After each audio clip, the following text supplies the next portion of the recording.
The important feature here is the verticality of these beds. The conglomerate horizon is almost, you can see, vertical here. This is a sandstone bed intercalated, and again we are finding some conglomerate there also and some pebbles.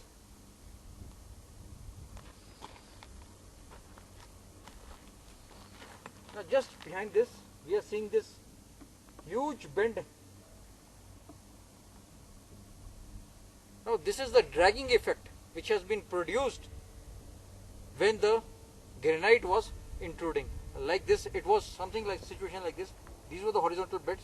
When the granites intruded, we are finding this similar situation here. The granites intruded, and this is the dragging effect, very well visible here. Now we should be very happy to see this textbook example here. The dragging effect almost stretches the sediments when the granite intrudes into it. Now this is something to be imagined, you know, something to be felt. These rocks tell millions of their own stories. Now this dragging effect due to the intrusion, so that means the intrusion of granites was much younger to these rocks into which they have intruded. Just above that we are seeing a straight horizontal line. Just above this bend we are seeing this straight horizontal line. These are basically glacial moraines or glacial deposits, paleoglaciated deposits. So we can assume that the glacier or the Indus has gone this much deep, and this must be around approximately around 30 to 40 or maybe more meters below.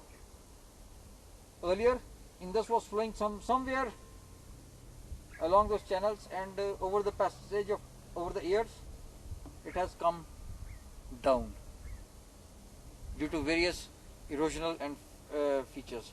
Now as we move north, now you just see, as we move north, again just in front of me is the Nimmo Basgo town, and behind that are the Ladakh batholith.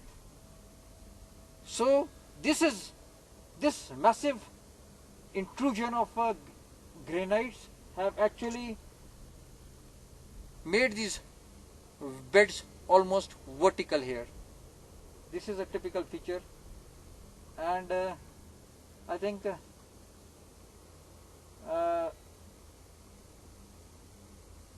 if we assume lower Miocene times for these rocks which we are seeing here, the conglomeratic horizon and the sandstone horizon, in which few fossilized wood have been reported, definitely then the intrusion granites are much younger.